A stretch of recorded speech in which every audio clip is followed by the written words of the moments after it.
The Paranormal Mysteries podcast is moving back to the Midwest, but don't worry. These big changes mean more original content and more frequent episodes for you in the coming weeks.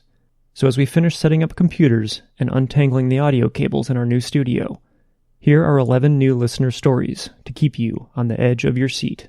The first time it happened, I was sleeping and woke up because I felt a hand on my leg and I realized that I couldn't move. And he come across this object on the ground which was the shape of a flying saucer. So he jumped out of his pickup and went down there, and there was 4 beings laying on the ground.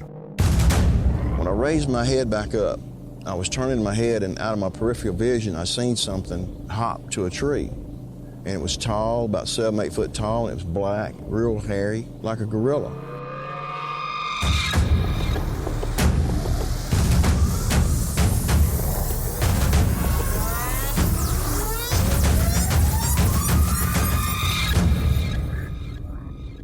Welcome to the show. I'm your host, Nick Ryan, and this is episode 35. Our first listener story of the night comes from Kelsey, and she entitles it, Possible Ghost. Kelsey says, I was working at a popular pet retail store at the time. I had heard from the time that I started working there that it was supposedly haunted by a young girl, and possibly an adult male.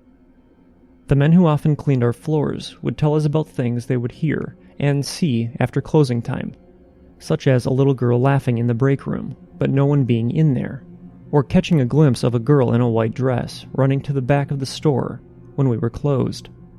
One of our groomers also reported hearing a girl laughing at the front of the store before opening, and then seeing the girl as well. She told the little girl she couldn't be here since we were closed, and asked where her parents were. The girl ran away, but when the groomer followed her, she could not find her anymore. My own experiences first happened after closing. I was in the store with a manager and another employee. We heard a loud thud toward the back of the store. The other employee went to check, and after a minute or so, I decided to follow. We saw nothing, but heard another sound, and this time we found a bag of dog food on the floor that was not there before. It was not in the direction of the original sound. We checked that way again and in the storage room, but found nothing out of place. We joked that it was a ghost. The next day, when I arrived at work, I was told that multiple large bags of dog food had been turned sideways and moved around. We would have noticed this the night before. After this, I closed with the same 2 people on a different night. The other employee left before the manager and myself. After he was gone, the manager and I once again heard a loud thud toward the back of the store, and heard the birds begin to make more noise than usual. We searched and found nothing. As we were walking toward the front of the store, the manager swore that she saw someone on another aisle running toward the back of the store. We could find no one.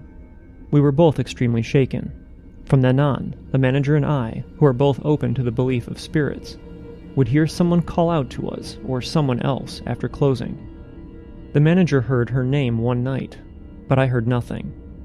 Another night I heard a young voice calling out for her father, but no one was in the store. I also heard someone call my name when I was, once again, with the same manager. But when I asked if she called for me, she told me that she hadn't. We both assumed that it was because the possible spirit was a young girl, and felt comfortable around other females, especially the manager, because she was a mother and a grandmother. Our next story of the evening comes from Abriana. Abriana calls her story, Encountering a Dead Relative. She says, Hello Nick, my name is Abriana. I'm from Pennsylvania, and I've just recently discovered your podcast and can't stop listening. I have a story that occurred when I was just 5 years old that still creeps me out to this day. It's a long story, so I apologize in advance. I was at a family party at my aunt's house and running around with my cousins when I noticed something at the end of the driveway. I stopped in my tracks because this person was so out of place. He was dressed oddly, and he was just standing there observing. I stared for a while until my dad walked by and I tugged on his sleeve and I asked him, Dad, who's that man at the end of the driveway?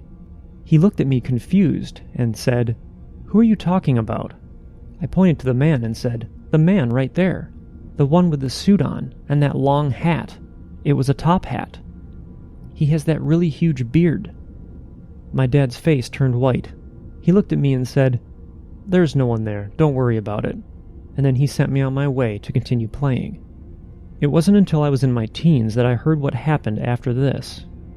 My dad walked into the house and sat down at the table with my mom, aunt, uncle, and my other family. He explained to them what happened outside, and as soon as he finished describing what I saw, my uncle was visibly shaken. My aunt looked at him with wide eyes, and my uncle said, "That person she saw was my father." My uncle's father had committed suicide years before I was even born, and my uncle was understandably still very upset. I didn't see a picture of my uncle's father until many years later, but I will never forget that moment that I did. When I saw his face in the picture, it's as if all the blood drained from my body. I broke out in a cold sweat, and I remembered what happened when I was a kid. My father had later explained to me that according to our beliefs, my uncle's father was trapped in purgatory because he committed suicide. He is sort of trapped in between this world and the next because of his sin. And his father follows my uncle and aunt wherever they move. I still see him every now and again when I visit them, and it still creeps me out, but it is less alarming now that it's been many years. He was the first spirit I ever saw, and I will never forget it. Our next story comes from Rhea, and Rhea calls her story Sleep Paralysis. Rhea says, "Hi Nick, I started listening in on your podcast and immediately became a fan, as I have always been intrigued by the paranormal. I wanted to tell you the scariest sleep paralysis experience I had. I have experienced sleep paralysis throughout my life. Most of them really scared me, but I eventually got over the fear once I learned to wake myself up. This one time, in particular, really stuck to me. At the time, I was still with my daughter's father, and we lived with his parents. I remember that night having fallen asleep with my daughter in between her dad and I. I'm not sure what time it was, but I remember just laying there awake as my daughter and her dad were fast asleep. Eventually I managed to fall asleep, but then I suddenly could not move, and felt this heavy weight on me, and I couldn't breathe. Before I knew it, I had this excruciating pain in my head, and it felt like I was being crushed. Then I started hearing the bones in my skull cracking. All of a sudden I saw images of a tall, black figure in a black hooded robe, holding a scythe, with his hand over me, as if he was the one crushing my skull. The torture seemed to last a long time. I even attempted to reach out to my daughter's dad to try and wake him up, but couldn't seem to get him out of this state. What seemed like hours that passed, I finally snapped out of it. I looked over to both my boyfriend and daughter, and they were still asleep like nothing had happened. It was the most terrifying thing I had ever gone through. I was so afraid to fall back asleep, but I finally drifted off back to sleep. Thank you for listening to my story. Have a great day." Our next story comes from Gerard. Gerard says, "Hello, my name is Gerard and I would like to submit my own experience with you. I recently came across your podcast this past August 2019 on Spotify, and I've been playing catch-up and I enjoy your work. My story takes place in the late 1990s in upstate New York. I lived in a one-floor house in a typical neighborhood out in the countryside. Growing up, I've always been the kind to be skeptical of any potential paranormal occurrences, looking for any explanation. The only times in my life where I've ever felt a strong sense of not being alone or had strong feelings of being watched was in my first house as a child. This was your usual one-story house. Imagine any generic layout. I lived here from birth until I was about 11 years old.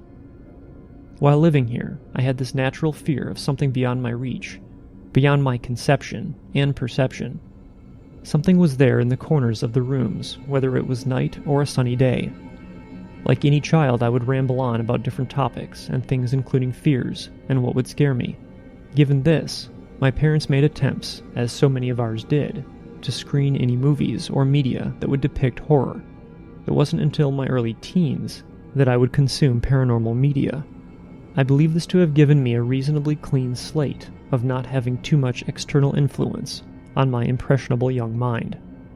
The uneasiness was just a part of typical life, to my knowledge, and just grew up to accept it as a norm. One series of reoccurring events is something that has stuck with me that I remember to this day. Around 7 to 9 years old, I shared a room at the end of the hall with my older brother. We would trade off and on who got to go to the top or bottom bunk in our bunk bed. Being as I was, I naturally tried to always fight for the top bunk, just feeling overall safer and less vulnerable. In our room were sliding glass mirror doors that spanned a good portion of the wall diagonal to the bunk bed. Something about staring into your reflection in that mirror never felt quite right or comfortable to me, but life just carried onward. Eventually, at some point, things took a strange turn. I'm not sure exactly where this began, only that multiple instances took place. Sleeping in that room, I remember laying down, and then waking up in the middle of the night. Upon doing so, I felt that I was being compelled to walk over to the sliding mirror door and lay down in front of it, curled up in the fetal position. It is hard to describe, but the feeling felt like an adult was instructing me to do something, and as a kid, I had to listen, whether I liked it or not. So I would do this and keep my eyes shut, and I was afraid but unable to resist the commanding feeling. What would occur next is something that has affected me to this day. With my eyes shut, in the fetal position, I would lay there, not facing the mirrored closet. Next, I would hear the closet door slowly open.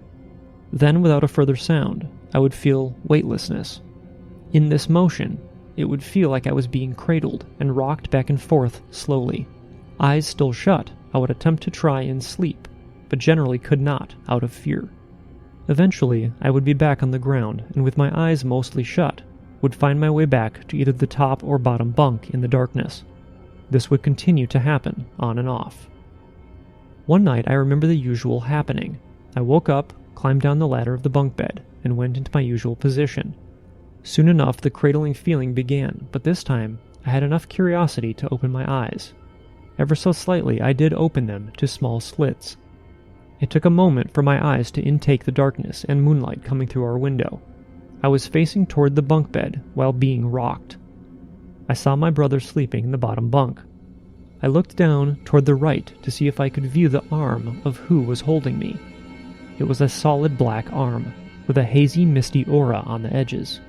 Fearing it would know that I was gazing upon it, I closed my eyes again, waiting for it all to stop, and I fell back asleep. That was the last time it had occurred, and I haven't told anyone about it because it seemed like people would find it too outlandish to discuss in open conversation. After a few months, I got my own room down the hall, and things stopped. Only one other instance occurred before moving out and into a new home. I was sitting in my parents' bed watching TV during the day by myself. I remember my parents and brother ran to the store around the corner, and I wanted to finish watching a show. My parents' room was right next to my old bedroom, now my brother's room, at the end of the hall, the doorways diagonal to each other. With no windows open in the house, and no drafts, I saw the completely shut door to my parents' bedroom slowly open. It opened just enough, about the horizontal length of a person's face. There was no one that I could see on the other side. I smiled to myself and jokingly said out loud, "Stop spying on me and shut the door." To my surprise, the door slowly shut. It didn't just shut at the crack of the door, but fully into the deadbolt itself. I remember my eyes widening, and that feeling of your face feeling flushed when you're scared or flustered. Fortunately, we moved to a new house not long after this. I only began to think more heavily on this after hearing your episodes about the Shadow People and the Hat Man. Not only this, but I moved into an apartment with a sliding glass closet that sparked up the memories again.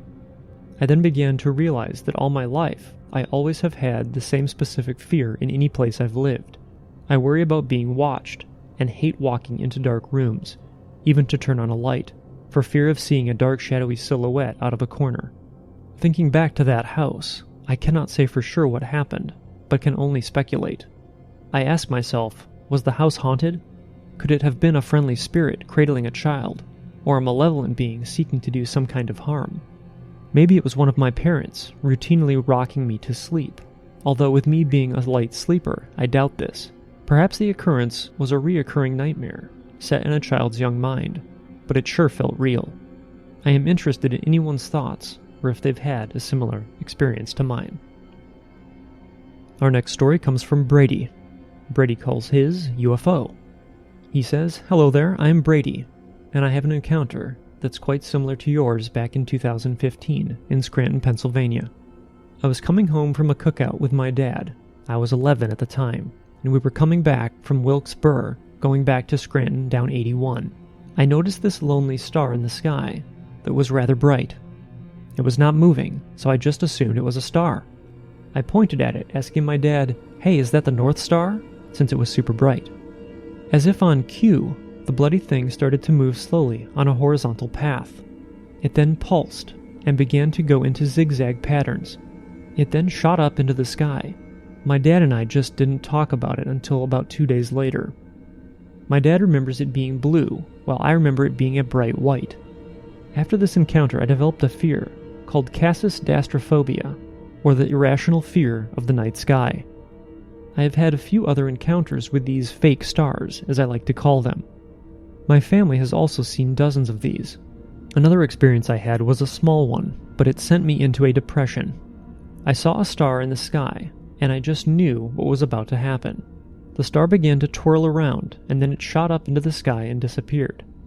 I lost my sense of privacy after that. I swear they toy with you. These things are real, and they scare the hell out of me. If you see this, I love your podcast. You and the Paranormal Almanac both inspired me to become a writer to share stories of strange phenomena. Our next story comes from Tom, and Tom has a 3-part story. The first part, he titles, "The Frog That Wouldn't Stay in the Lake." Tom says, "My cousin told me that frogs are lucky. I don't know where she got that idea, but I never argued with her about it. She started collecting small porcelain frog figurines and had quite a collection. One day she handed me a small green frog, which was in a kneeling position, and its hands were clasped in a praying manner. 'Here,' she said, 'this will bring you good luck.' Well, I didn't believe in such things, but I took it anyway. I stuck it on my car dashboard, and it remained there for a couple of years. Due to the hot sun over the years, the green paint flaked off its head, but I kept it anyway. I can say that I never had any noticeable changes in luck, one way or another. Then all of a sudden, for a whole week, one thing after another went wrong. Things got so bad one day that as I drove into my parking space at home, I grabbed the green frog and tossed it into the lake at our apartment complex. It was an act of frustration, but it was the only way to let off steam, and it did give me a sense of some satisfaction. The following morning I arrived at my office, before any of my employees. To get to my locked office door, I had to unlock another door, which no one else had had a key for. As I stepped up to my office, I kicked something against the door. As I looked down, I got a cold chill down my spine. I couldn't believe my eyes. There was the green frog, with paint missing from his head. The same frog I threw in the lake the night before. I had to sit down. I sat holding the frog for several minutes in disbelief, with my mind in a swirl, wondering how this could be. I ultimately threw the frog in the dumpster and slammed the lid shut. It never returned, but I still cannot understand how something like this could ever happen. This truly happened to me. It is my amazing story. P.S. In addition to the above story that never occurred to me or my wife over these years, my cousin, who gave me the porcelain frog, had died shortly before the incident. With all the problems I was having at the time, it never occurred to us that she may have retrieved the frog and laid it before my office door, to say she was okay and thinking of me. We had someone over yesterday, and we told him the story, and he asked if someone had died before I threw the frog away. This brought us to this last conclusion. Now that is a twist to the story. Part 2 of Tom's stories, he calls dreams. Tom says, "My grandmother always told me stories of the old days and of beliefs that were passed on to her. One belief was that if you had a nice dream that you wanted to come true, just tell the dream in detail before your first meal of the day, normally breakfast. It will certainly come true," she said. I have never forgotten this.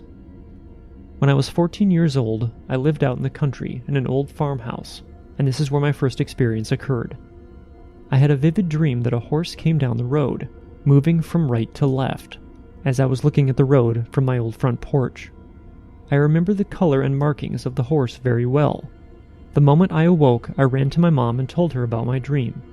I always wanted a horse and begged her to let me stay home and capture it. She refused and said that I had to go to school that day. After breakfast, I was sent on my way to catch the bus on the main highway, which was about a mile from the house. I was bound and determined not to go to school, so I walked as slow as possible, and for some strange reason, wink, I missed the school bus. I knew that Dad's car wasn't running, so I had my chance for a free horse. I found an old rope and made a lasso, and sat on the porch and waited for 15 minutes. My grandmother was right.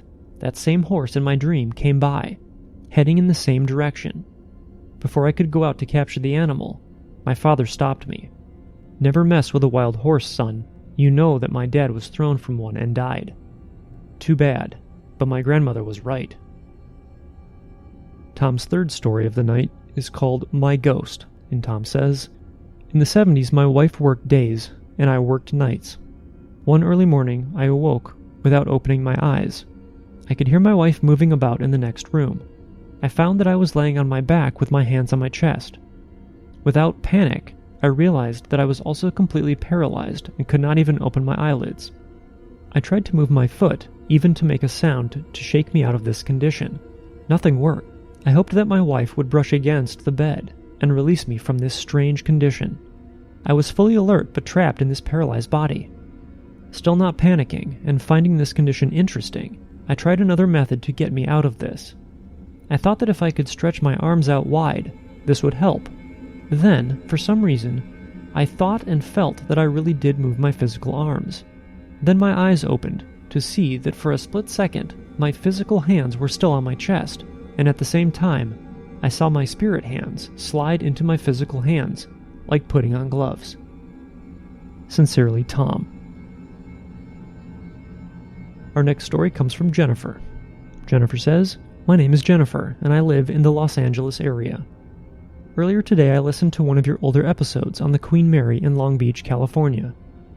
In the podcast, you mentioned psychic Peter James, which prompted me to share my experience aboard the ship. Sometime in the early to mid-2000s, the Queen Mary had offered a nighttime ghost tour with Peter James, which was limited to 12 to 15 people. My husband and I signed up for the tour and also booked a room to stay the night on the ship, which is also a hotel. Mr. James personally took us to various areas of the ship and would try to make contact with the spirits in the pool area, where supposedly a child had drowned. He called out to the spirits and asked for a response.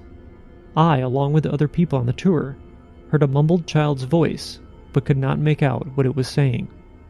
At the end of the tour, Mr. James took us down to a very low point of the ship. He mentioned that this area was quite a few feet, I think 10 to 20 feet, underwater, and anything we heard could not be an outside noise.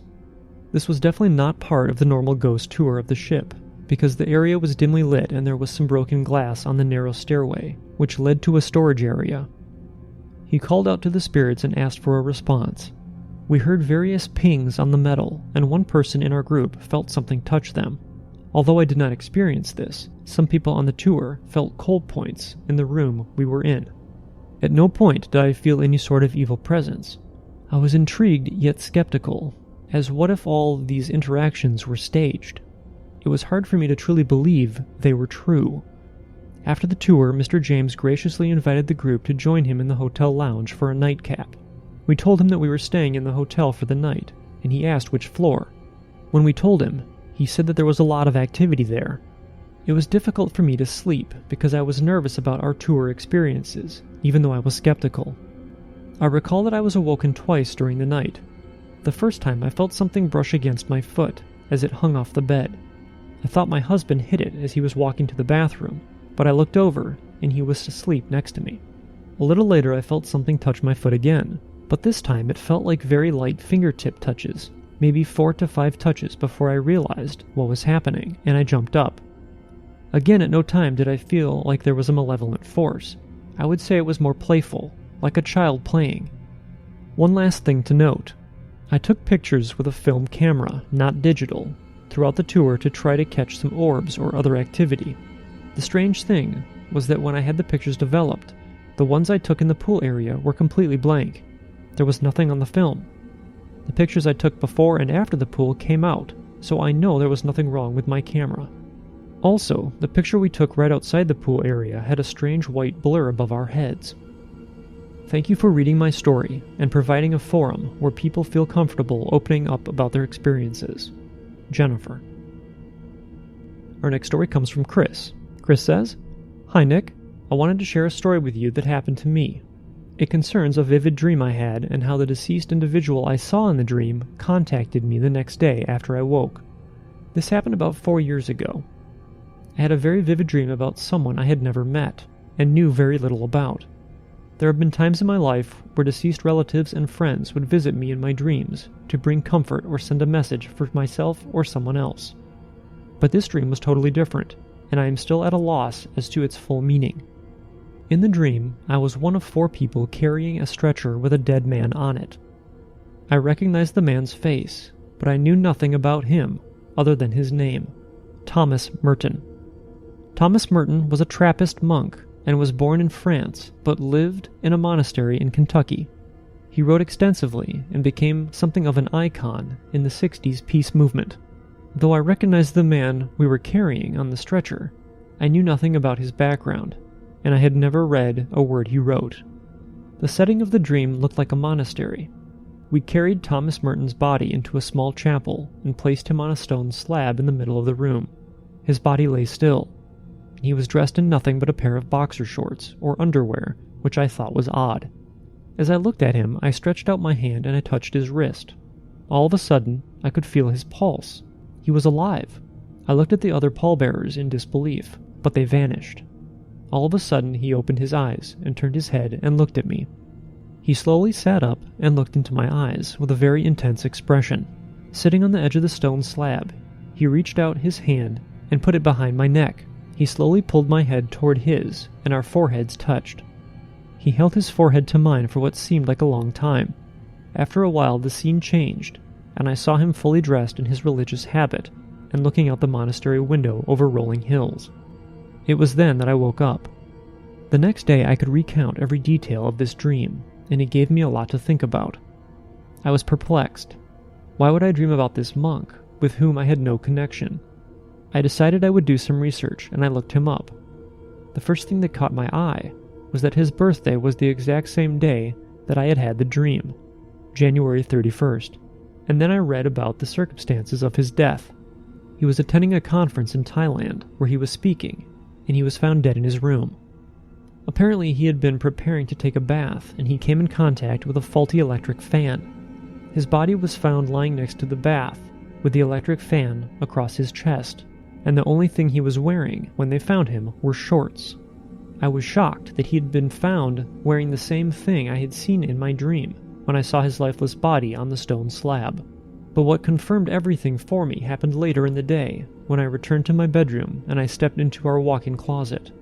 There, in the middle of the floor of the closet, was a book called The Silent Lamp, the Thomas Merton story. I had no idea where this book had come from, and had never recalled seeing it before. I have a large collection of religious books, many of which I have yet to read. It is possible that someone had given me this book, and I just filed it away, never opening it. But now it had been moved by someone and placed right in the middle of my empty floor. I had told no one about my dream, so I can only conclude that it ended up there by supernatural means. I don't know what it all means, but I thought it might be of interest to some of your listeners. Thank you, Chris. Our next story comes from Trinity, and Trinity calls hers My Haunting Experience. She says, "Hi, I started listening to your podcast at work. I have a lot to say, so bear with me. My experience begins in the lovely state of Washington. We moved there from California. It didn't seem out of the ordinary at first.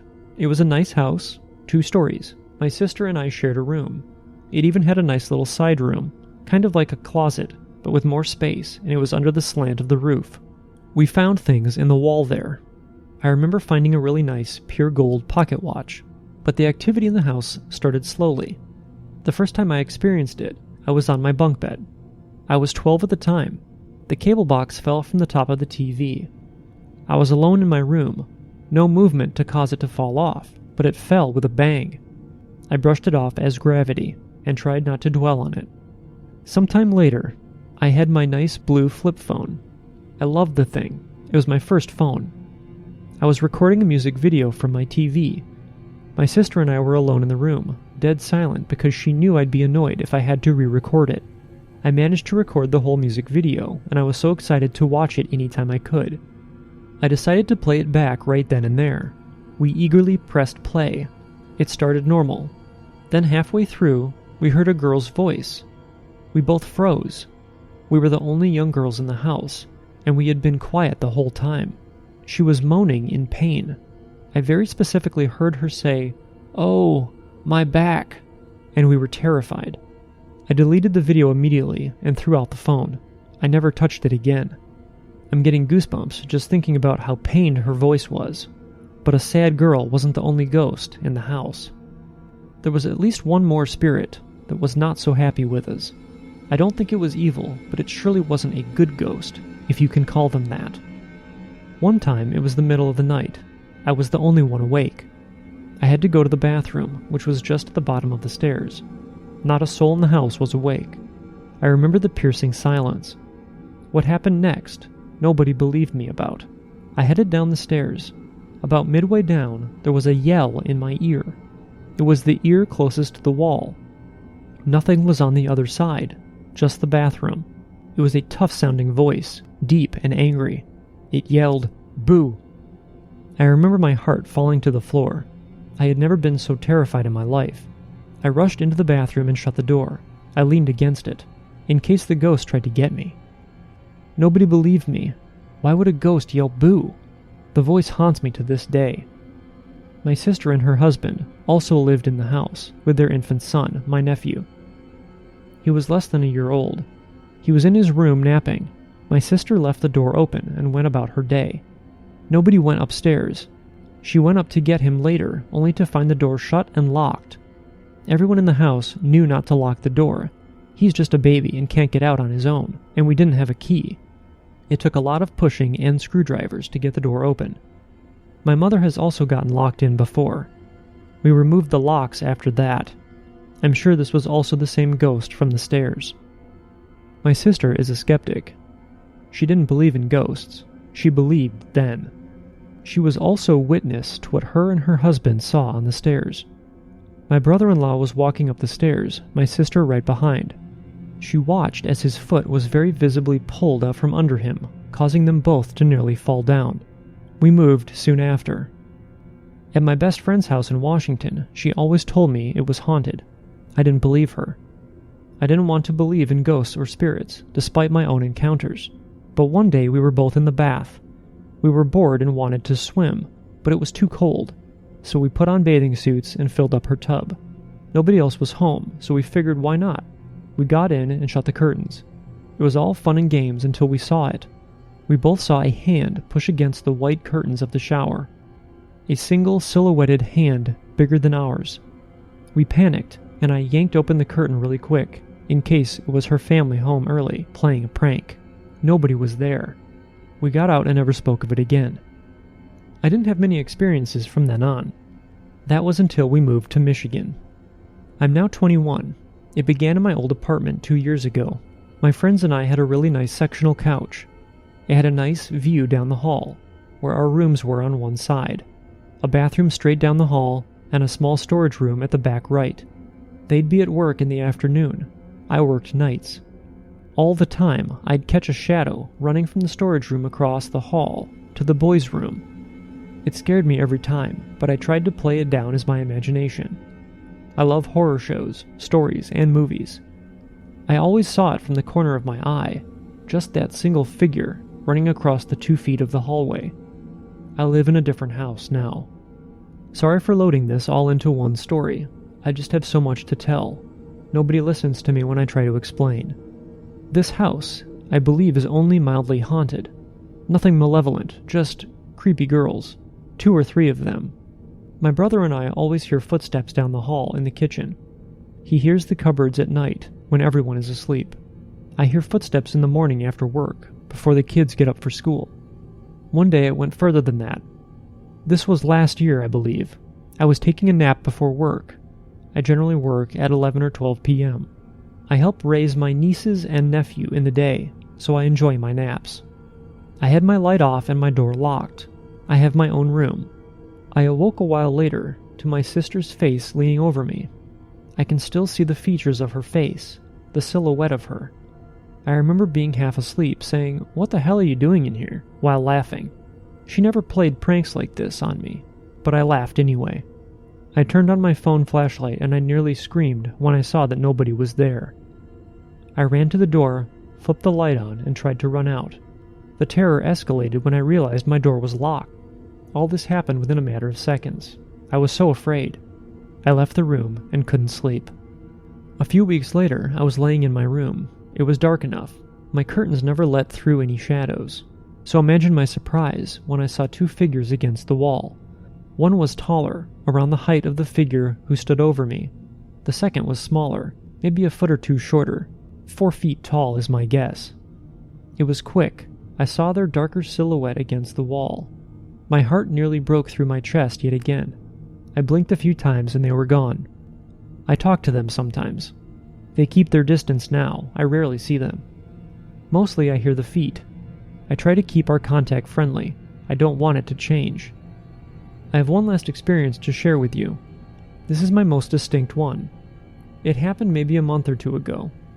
I've never seen a ghost so clearly. My brother and I, the same one who hears them too, was playing video games. He's 16, not one to believe in ghosts either until this house. I was watching Netflix, something like Law and Order, I'm sure. My baby niece, who was only 1, was asleep in her crib. Another niece, age 5, was home. It was nap time, and she was asleep too. I had her door locked as it was an issue for the kids to leave the room in the middle of the night, an issue we've mostly laid to rest and removed the lock, but at the time the lock was on. She had been asleep for maybe a half hour. I was watching the show, and I saw and heard her run down the hall. She peeked around the corner, I'm assuming to see if I was there. I saw her turn and run back down the hall. I never heard the door, so I'll admit I was mad. She promised to nap. She was cranky without them. She was in a cute orange shirt, and she bolted back down the hall. I yelled, "I told you to stay in the room and take a nap. Get back in there." An overreaction which I know now, but I yelled at her. I got up angrily and followed her down the hall. I froze when I made it back to her room. The door was still locked. Of course, I opened it. I was annoyed that she somehow figured out how to pick a lock. She's 5, but I just assumed she unlocked it somehow. I flung the door open, ready to scold her. I found her dead asleep, so I poked at her and rolled her over so I could ask her why she left the room. She stayed asleep. I gasped and I looked at her shirt. It was black. It occurred to me that the kids don't own any orange shirts. I went back to my brother and he asked what was wrong. I told him what happened and he looked as scared as I was. I'd never seen a spirit so visibly. I accidentally yelled at a ghost I was trying to keep the peace with. On the bright side, it did follow my directions when I said to go back into the room. Anyway, thanks so much for reading this. I didn't realize how much I remembered until I went to type it all. I'm a little afraid. The thought of ghosts in a house with kids freaks me out. I know children ghosts tend to be demonic, and I'm hoping these ones aren't. I wholeheartedly believe in what I've seen. I never believed in ghosts, never wanted to, but the things I've seen are constantly adding up. I even see things in the work warehouse. Freaks me out. I'm just glad that nothing has followed me. The mean ghost in my Washington house really scared me to this day, and the shadow man in my old apartment, I've never seen him since. Thank you for taking your time on this. It's a long story. Regards, Trinity. Our next story of the night comes from Alex. He calls his experience The Witch. He says, "My story takes place in a small town in south-central Mexico. Where I come from, the paranormal is widely spoken about and feared. This small town has many tales about its past and the things that haunt it. One late December, I was in this town. I was with some family and friends. My house is fairly big and most people say it is spooky or that it's haunted. They have all had a paranormal experience occur at that house, yet I stayed there alone for long periods of time even throughout the night, and nothing had ever really happened. But this particular night, something very strange did happen. I was with my baby brother and an adult friend. We were on the first floor. All the lights were out, and we just had the moonlight that entered through the windows. Her and I were having a conversation while I was feeding my baby brother. Everything felt okay until he stopped eating and lifted his face and stared out a window into the darkness. I immediately felt uneasy and urged him to start eating again. He listened, but after a few moments, he did the same thing. Only this time he was trying to speak, and he stretched out his arms as if he wanted to go in that direction. I felt a cold chill go down my spine, and a horrifying sensation that made me let go of him, and my friend then held him. I didn't say anything about it, but some minutes later, he did the same thing while my friend was holding him. She immediately told me to go upstairs with everyone else. We ran upstairs, and every time I held the baby, I felt a presence staring at us. We told everyone else about the incident, yet no one seemed to believe us. Some days later, my friend told me the story of how some time ago, the witches would come down from the hills and take the babies to do all sorts of horrific sacrifices. She told me that the witches feed on the blood of the babies and warned me to never let him near the dark and to never leave him by himself. Although I thought of it as just a folk tale, I could never take my thought off of the witch. Our last story of the evening comes from Bree, and Bree writes, "Hi, I thought I'd write in and tell a story of one of my many paranormal experiences that I have heard about here at my place of employment. I will keep the school anonymous, but it is a private boarding school in Dallas. I am a security officer who works second shift, so I get a lot of time to explore and check out the spooky areas of the building. One summer, we had a contractor up in the residence hall arranging some wires or putting in a new security camera, I'm not quite sure. He came down to the office looking as pale as a ghost. My worker asked him if he was okay, and the contractor responded by asking if we had any residents or students on campus currently. My coworker informed him that we in fact did not, because it was summer break and our resident students were back with their families and were not set to return for 4 more weeks. The contractor said, "I just had a conversation with a girl upstairs." My coworker asked him what the conversation consisted of, and the contractor said that he had told the girl that she couldn't be up there and that she needed to leave. The girl responded by saying, "No, I don't. I live here." The contractor then left. We have had lots of experiences where contractors or construction workers will drop their equipment and leave without any warning. As always, our listener stories don't disappoint, and I'd like to say a huge thanks to Kelsey, Aubriana, Rhea, Gerard, Brady, Tom, Jennifer, Chris, Trinity, Alex, and of course Bree for making today's episode possible. And to all of our listeners around the world, please remember how much we appreciate your support as well. That's the end of our show for today. If you have any questions or stories for us, you can email me at paranormalmysteriespodcast@gmail.com, or you can visit paranormal-mysteries.com. You can also get involved by joining our forum and by following us on social media. If you're wondering how you can support the show, well, you're supporting it right now just by listening. You can also help by subscribing to the show and sharing it with your friends. If you're looking for other ways to show your support, you can visit patreon.com/paranormalmysteries and become a patron. New episodes are available on all of your favorite podcast apps, including Spotify, Apple Podcasts, and iHeartRadio. From all of us at Paranormal Mysteries, thank you for listening, and remember, don't wait for the unknown to come to you. Get out there and find it.